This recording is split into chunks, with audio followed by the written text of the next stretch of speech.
जय श्री कृष्ण, जय गौ माता। युगों के संधि काल में भगवान के मुख से निकली गीता केवल तात्कालिक प्रासंगिकता रखती हुई ऐसा नहीं है।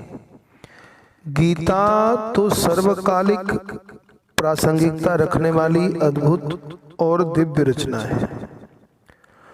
सांसारिक मोह में जकड़े हुए अर्जुन को भगवान ने अपने श्रीमुख से दिव्य उपदेश देकर न केवल अर्जुन का उपकार किया था, बल्कि संपूर्ण मानव जाति के लिए दिव्य उपदेश प्रदान किया था, जो आज भी उतना ही प्रासंगिक है जितना कि उस समय था। मानव संसार की भौतिकता की भूल भुलैया में ऐसा उलझा हुआ है जिससे निकल पाना मानव मात्र के लिए अत्यंत दुर्लभ कार्य है। वर्तमान समय में भौतिकता में उलझे, थके हारे, बनावटी धर्म के स्वरूपों से मोहित मानव को यथार्थ ज्ञान अगर कहीं मिल सकता है तो वह है श्रीमद् भगवद गीता। आज के दौर में मानव या तो नास्तिक है या अंधविश्वास की जकड़न में जकड़ा हुआ है, जबकि धर्म विशुद्ध नीतिगत मूल्यों की स्थापना का विषय है। गीता किसी संप्रदाय मात्र की पूजा पद्धति को प्रसारित या प्रचारित करने वाला ग्रंथ नहीं है, बल्कि प्रकृति के साथ मानव संबंधों को अत्यंत सरलता एवं सहजता से उद्घाटित करने वाला ग्रंथ है। मानव की आध्यात्मिक उन्नति तो गीता का प्रधान लक्ष्य है, किंतु संसार के कर्मों को करते हुए भगवत तत्व की प्राप्ति और ब्रह्म बोध का मार्ग भी प्रशस्त करने वाला ग्रंथ है। मार्ग भी प्रशस्त करता है, ये भी इसका एक लक्ष्य है। गीता में सामान्य मानव धर्म के साथ संन्यास, धर्म, योग, यज्ञ, तप, दान, ज्ञान आदि की सूक्ष्माति सूक्ष्म व्याख्याएं हैं। युद्ध क्षेत्र में भयंकर होने वाले विप्लव के बीच जीवन के दर्शन का यह अभूतपूर्व ग्रंथ संपूर्ण मानव जाति के जीवन को अत्यंत सहज एवं सरल बनाता है, साथ ही मृत्यु से होने वाले भय से भी मुक्त करता है। संसार के कर्मों में हो रही अरुचि या करने में अत्यंत आसक्ति से भी बचाता है और बिना किसी द्वंद्व के अपने धर्म का निर्वहन करते हुए कर्म करने के लिए प्रेरित करता है। गीता का गीत में भाव प्रस्तुत करने का उद्देश्य मात्र इतना है कि आसान भाषा में गीत में ढंग से पढ़ने में रुचि भी बनती है और विषय को समझने में सरलता होती है। इसलिए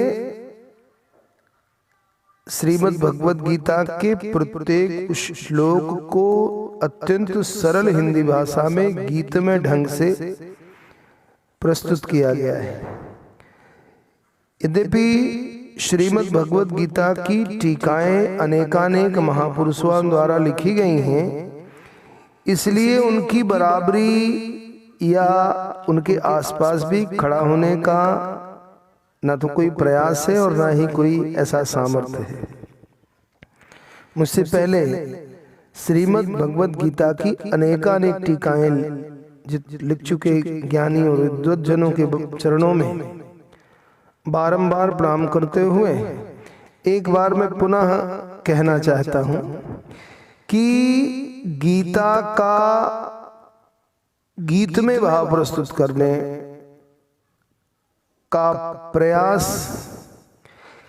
केवल इसलिए है कि श्रीमद् भगवद गीता के श्लोकों को अत्यंत सरल भाषा में समझा जा सके और गीता के उपदेशों को आत्मसात किया जा सके, मानव जीवन का कल्याण हो सके। केवल इस भाव से श्रीमद् भगवद गीता के श्लोकों को अत्यंत सरल हिंदी भाषा में अनुवाद के रूप में, भावानुवाद के रूप में लिखने का एक प्रयास किया है। एक कारण और भी है कि गीता जैसे परम दिव्य ग्रंथ को मुझ जैसे मूढ़ और अल्प बुद्धि के लोग भी अत्यंत सहजता और सरलता के साथ गीता के भावों को आत्मसात कर सके। सरल हिंदी भाषा में गीत में अनुवाद को गीत में संकलित किया गया है, जिसको आप हमारे YouTube चैनल गीता गीत के माध्यम से सुन भी सकते हैं।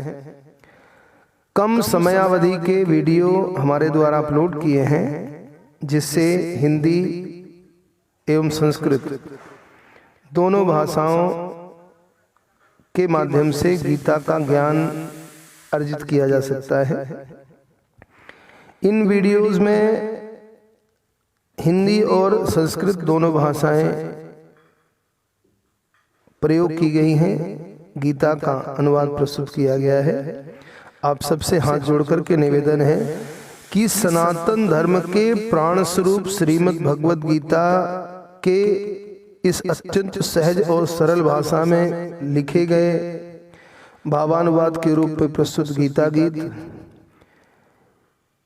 के चैनल को आप सब सब्सक्राइब करें और अधिक से अधिक शेयर भी करें। जो सनातन धर्म प्रेमी हैं, मानव धर्म प्रेमी हैं, ऐसे सब लोगों को गीता गीत से जोड़ने का प्रयास करें। इससे सनातन धर्म की मूल भावना का प्रचार प्रसार हो सकेगा और प्रत्येक घर में श्रीमद् भगवद गीता का अत्यंत सरल भावानुवाद पहुंच सकेगा। गीता की अनेकों पुस्तकें उपलब्ध हैं, अनेकों टीकाएं उपलब्ध हैं और हर हिंदू का ये धर्म भी है कि प्रत्येक घर में गीता की पुस्तक होना चाहिए। भले ही एक श्लोक रोज पढ़े पर पढ़ना चाहिए। इसी भाव से गीता गीत आप सबके समक्ष प्रस्तुत है।